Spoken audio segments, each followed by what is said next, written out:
Should you invest in a lithium battery or just stick with an AGM for your 12-volt system? Today, we're going to answer this question by getting a lithium and an AGM deep cycle battery and putting them through a series of tests to help you make the right decision for your 12-volt setup. Lithium batteries are fast becoming really popular with four-wheel drivers out there, and for good reason too. They offer a stack of benefits over a typical lead-acid battery. But are they really going to suit your needs? And more importantly, are they actually justified with the cost of these things? Now today we're going to basically explore the differences between lithium batteries and lead-acid batteries, focusing on AGM batteries because that's probably most typical for a four-wheel drive sort of application. We're going to look at the pros, the cons, and what is going to suit your needs better. Plus, we're also going to have a look at the different types of 12-volt setups on the market, from your real portable ones right through the ones that are inbuilt into four-wheel drives like my 200 here.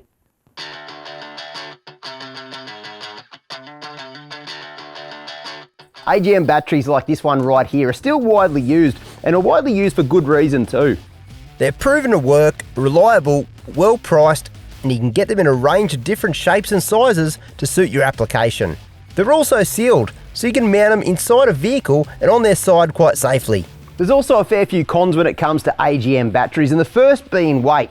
Now this one here is a 105 amp hour AGM battery. It weighs 28.4 kilos. Let's just call it 30 kilos for easy maths. That is a significant amount of weight to have in the back of your four-wheel drive. And the reason why it weighs so much is because inside this battery, there's some really heavy lead plates. Also, an electrolyte filled fiberglass inside. So all that combines to make it a very heavy battery. The second is the amount of usable amp hours inside the battery. So we said this here is a 105 amp hour battery. Of that, you probably only got 50 or 60 usable amp hours inside this battery before you over discharge it and can actually damage the internals of this battery.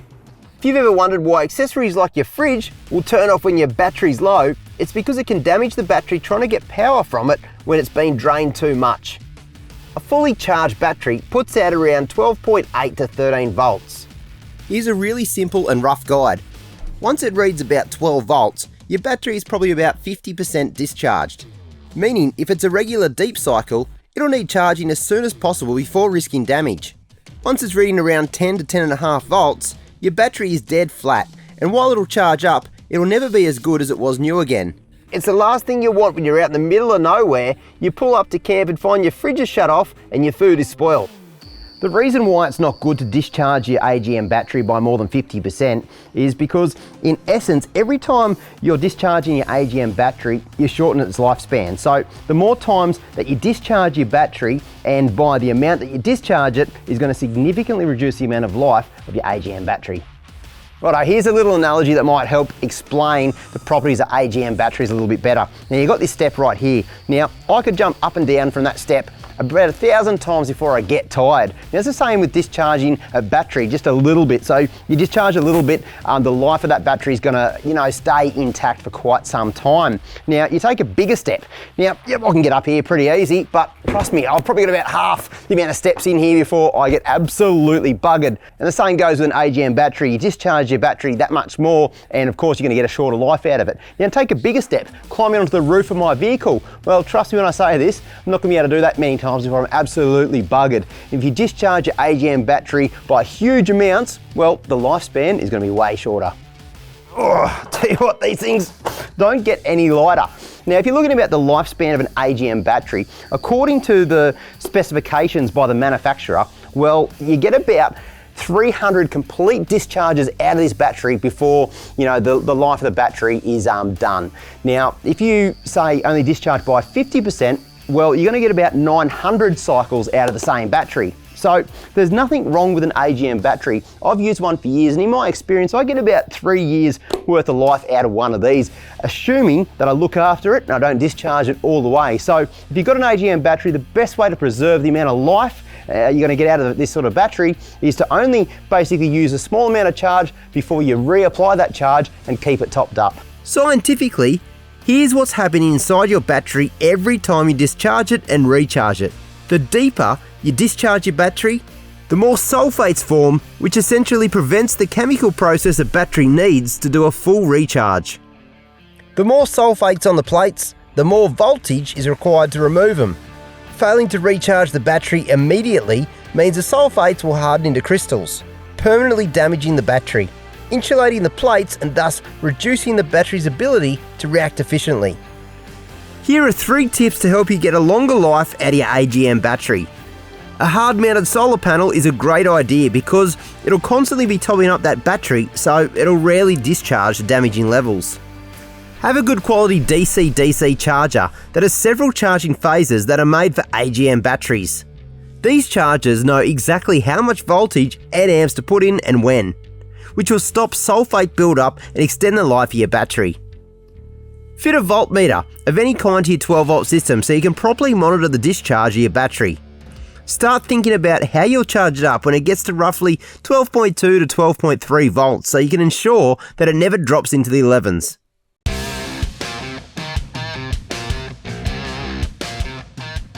Righto, here's a cool little test that's going to show how long you're going to get out of each of the batteries, the AGM and the lithium right here. Now keeping in mind, this is 100 amp hour lithium, this is actually 105 amp hour AGM. So this one's actually got technically a higher capacity than this lithium. So we've got 2 69 litre fridges. They're both set up exactly the same way. We've got a voltage meter so we can actually see the voltage of each. Both are fully charged as well. Now as you can see, this one reads at 12.89. That's full volts for fully charged for an AGM battery. This one here reads at 13.8. Again, higher voltage, but that's what you expect out of a lithium. So we're going to turn both the fridges on, get them down to 0 degrees. They've both got 10 litres of water inside each of the fridges, and we're just going to see how long they last.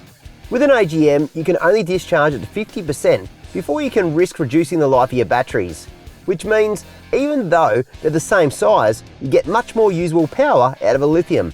The fridge running off the AGM showed an error after 2.5 days with the voltage reading 11.15, meaning it was over discharged and at the point where it can reduce the life of the battery. Whereas the fridge connected to the red arc lithium was still running and showing a voltage of 12.9 and continued to run for 3 more days. Now you have to keep in mind that does seem like a lot of time, but both fridges are in ideal temperature conditions, being inside this shed which is insulated. We've had pretty moderate temperatures as well, and no one has been in and out of these fridges. So if this fridge was inside the back of a four-wheel drive and you're typically on a camping trip trying to get in and out of that fridge all the time, well then you'd probably expect half again of that sort of performance out of the AGM and lithium. But even still saying that, it's proven that the lithium has got double the life than the AGM.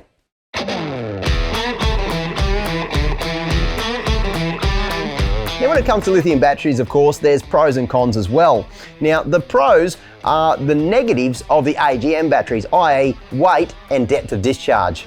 Now one of the big advantages, of course, of lithium is weight. Now if that was an AGM battery, there's no chance I could get that up there one-handed. We put them on the scales and an equivalent AGM battery weighed 28.5 kilos, whereas a lithium only weighed 12.5 kilos. The other cool thing about having a really lightweight battery means you can place them in obscure places in the canopy like I have. I've actually mounted my 2 lithiums up the top here, which is a little space that nobody really uses in their canopy. It's up and out of the way, but you could never ever do that with AGM batteries because there'd be 60 kilos up there. That's way too heavy. Now the reason why lithiums are a lot lighter than AGMs is whilst AGMs are filled with lead and water, lithium batteries don't have any lead inside and use an electrolyte substance that is lighter than fiberglass. Now having less weight doesn't just mean that you can put them in obscure places like this, but it also reduces the amount of payload on your four-wheel drive. And as four-wheel drivers, we know every single kilo counts. This also means your lithium battery will last much longer too. Because it uses the power much more efficiently, you'll get lots more cycles out of a lithium. For example, discharging a battery like the Red Arc 100 amp hour HD lithium to 50% will give you about 5,000 cycles. And even down to 20%, you can get over 2,000 cycles out of the battery. Compare that to an AGM's 900 cycles, and you can see how lithium lasts a lot longer. Another advantage of a lithium battery is you can discharge a lithium almost all the way flat and still get a higher voltage out of the lithium. So essentially, you can use about 100% of the usable amp hours inside this lithium. So this one here's got 100 amp hours, you can nearly get 100 amp hours out of a lithium. Now before, we also said that it is, you risk the life of the battery the more you discharge it near flat. Now this is the case with all batteries, but not so much the case with a lithium because of the way that the energy is transferred between the cells. Another area where a lithium trumps the old AGM battery is in its ability to run high drawing appliances. So say, take something like this angle grinder for example. Now this will draw about, say, call it 40 amps when you start it up. This AGM battery, according to the manufacturer specifications, can only handle about 30 amps, even though it's a 100 amp hour battery. Now this lithium battery is 100 amps also, but it has an output of 100 amps. So it'll easily be able to run that grinder and other really thirsty current appliances, like a coffee machine and things like that. So the main reason why the lithium can do that comes down to the internals of the battery. Now there's two main things. Number one, it's got a BMS inside the lithium battery, so a battery management system. And the other way that it can handle high current is because of the way the cells are made up. It's a very efficient way of moving that power around. And another thing you've got to keep in mind is not all lithium batteries are made equally, because a lot of the cheaper lithium batteries won't have an output of a full 100 amp hours. They might have a lower rating, therefore won't be able to run very thirsty appliances like an angle grinder or a coffee machine or induction cooker, all those things that four-wheel drivers like to have in the back of their four-wheel drive. So before you choose the right lithium, make sure you have a look at the rating. This one's got a C class rating, so make sure you have a good look at that and understand how much output the lithium has. The higher the C rating, the more power thirsty appliances you can run, plus it'll charge faster. So as the voltage drops on your battery, so is the amount of current that the battery provides, to a point whereby the voltage will get so low that your accessories will actually start to turn off because your battery can't provide enough current. The problem is, as you drain your battery, the voltage drops, but the current increases to achieve the same power that's needed from your appliances. But a lithium battery will actually have higher voltage throughout the whole discharge cycle. So if you put that into a practical sense, when you say at camp, you might have your inverter on with some power hungry appliances. Well, the lithium's going to do a way better job at running those efficiently for a lot longer. One of the downsides of a lithium is the initial cost. A typical AGM battery will set you back around $300. Compare this to a Red Arc lithium battery, which you can pick up for $1,500 to $1,900 depending on the model. But when you do the numbers over the life of the battery, you might find that choosing a lithium at the start is much more cost effective than these numbers tell you. For instance, if you were to get 10 years out of your lithium battery, and at best you get roughly 5 years out of an AGM, that means to get the same life out of your battery setup as lithium, you would have had to replace the AGM at least once, which means you're now at $600. And because we know the usable power of an AGM is about 50%, it means if you want to get the same usable power that you'd get out of one lithium, you'd need 2 AGM batteries. So that means if you're replacing the AGM every 5 years, you'd have been through 4 batteries in comparison to the one lithium battery, bringing the price to $1,200. This is also if your AGM lasts 5 years. As mentioned earlier, every time you discharge your battery, it loses life. And in that 10 years of owning lithium, you'll also be able to run more heavy-duty appliances. You've saved 50 kilos, plus you can charge them faster, meaning more time out bush. There's a fair argument that it's worth investing in lithium in the long run. But let's put this in perspective, because if you're a young bloke on a real budget, you're probably only going to need one AGM for those weekender trips. And to be honest, the AGM is probably going to cut it for you. But if you plan on owning your vehicle for 10 years, you're going to be using your vehicle for exploring remote parts of Australia. You want to have a fridge, you want to have all your lights, you want to have maybe things like a coffee machine or an induction cooker, or use an angle grinder off the back of it, run a big inverter, all of those power hungry accessories. You can see pretty quickly by owning a lithium battery, you're going to save a lot of weight, but also in the long run, you're actually going to save on cost as well.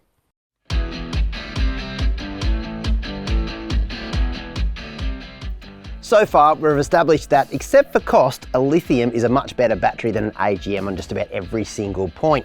However, because it's new technology, there's a few things you need to understand before you think of chucking one of these in your four-wheel drive. Firstly, lithium batteries have a different charge profile than AGMs or other batteries. What that means is you can't put any old charger on your lithium battery. You need to have a charger that's lithium compatible, like Red Arc's range of DCDC chargers. When charging a standard AGM, you can charge at a maximum of 25 amps and discharge at 35 amps. But with a Red Arc lithium heavy duty battery, you can charge at 50 amps and discharge at 100 amps. Meaning, if you've got a 50 amp charger, you can charge the entire battery from empty in just 2 hours. All lithium batteries have an internal battery management system, or BMS. Its job is to protect your battery against excessive discharge and overvoltage, and it'll essentially shut down the battery if there's an issue. You might be thinking, I don't want my battery to shut down. Well, it does so to protect the internals of the battery, and it's super simple to restart if it does happen. So basically, you need to understand that your lithium battery is an investment for your four-wheel drive, and you need the right charger to make sure you get many years of service out of it. So you want to put a 12-volt system in the back of your four-wheel drive, but you're still a little bit unsure what sort of setup is going to cater best to your needs. So I think the best way of explaining this one to you is have a look at a couple of different setups, a couple of my vehicles, including this one here. We'll go through a couple of setups, and that way you're probably armed with the right information to make the right decision for your four-wheel drive. Now let's start with this vehicle here. It's got a portable setup. One of the cool things about a portable setup is the fact that it requires basically no installation, and you can take it in and out of your vehicle. You might have a boat that you want to have a full 12-volt system on. It's very, very versatile. This unit here is actually something I've been playing with recently. It's Red Arc's Go Block. What's so cool about this is it's got 100 amp hours of lithium in this really small, portable and lightweight case. So it charges via your alternator or via solar, just via a little Anderson plug at the back here. Plus it's got all your SIG sockets, it's got the charger built in, it's got basically everything you need for a very fancy 12-volt system, and it just basically you can lift it, carry it, put it in the back of your four-wheel drive, and it's ready to go camping. There's no expensive installs. So now in the back of Sooty here, and I wanted to explain to you from a personal point of view why I decided to upgrade from the 2 AGMs that I've always run in the back of Sooty here to 1 lithium. Now, just like you guys, one of the biggest hurdles stopping me from upgrading to lithium was the initial cost, because getting a lithium battery is not a cheap exercise. But when you start to work out the pros and cons against AGM versus lithium, you soon start to realize that over a long term of owning a vehicle like this, the lithium is going to more than pay for itself. Now, here's a couple of advantages. Obviously, the fact that once I put a lithium in here, I can set and forget for probably a good 10 years if I look after it, compared to the AGMs, which I had 2 of, which I had to replace every 3 years. You can soon see how the AGMs would actually add up to be more than the price of one of these lithiums, because 1 lithium does the job of 2 AGMs. Now, the other thing, of course, we went through this in a lot of detail before, was the weight. I saved myself about 50 kilos by converting to lithium. And the third thing was just the physical space. Now, I used to run an AGM into this one and an AGM in this one. Now, this is completely free. So I run all my spare parts, which was a lot of weight in the back of the drawer, now moved into the center of the vehicle. It's freed up drawer space. And I've got things like CVs, I've got alternators, all different spare parts in here. So I've gained a lot more storage by removing one of the AGM batteries. And then you've got the setup that's in the back of my 200 series here. Now, this is certainly not a budget option, but it does everything you could ever imagine, and it's perfectly suited to this vehicle. So what you're looking at briefly is you've got 2 100 amp hour lithium batteries by Red Arc. They're charged by a Manager 30. I've also got a 2000 watt pure sine wave inverter, and everything is controlled via Red Vision, which is really, really clever on its own right. So I've actually done a video on the full setup of this 200 if you really want to see the details of it. But for now, all you need to know that it charges at 30 amps into those 2 100 amp hour lithiums. Having 200 amp hours of lithium basically means that I can run nearly any 12 volt or even 240 volt appliance that I want to run in the back of a four-wheel drive. So think of things like a coffee machine or induction cooker or even an angle grinder on a cord. You can run all of those things easily on the back of here and never have to worry about how much battery you've got left in your system. So typically I run camp lights, I run a fridge, anything I want in the back of this vehicle. I've never had to once worry about if the battery is going to go flat.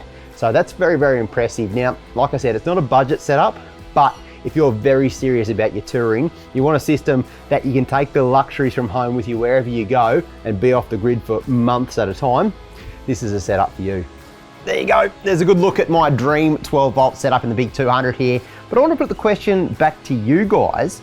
What is the best 12 volt system for you? Is it something portable like the Go Block, or maybe it's something like the big 200 where it's a no expense spared ultimate 12 volt setup? Anyway, let us know in the comments below. Well, there you go. Hopefully you've learned a lot about AGMs and lithium batteries, and more importantly, you've been able to come up with a pretty good idea of which battery will suit your needs best. At the end of the day, you've got to think about your 12-volt system, what you want out of it, how long you're going to have your vehicle for, and what you're prepared to spend on it. When you get all those things right, that'll really help you make a better choice of what battery will suit your needs better. So in my opinion, I think if you can justify the cost, once you have lithium, well, heck, there's no turning back. Those things are absolutely insane, and they will transform the way you camp out in the bush. That's enough from me. Hope you enjoyed this video. I'll see you around next time.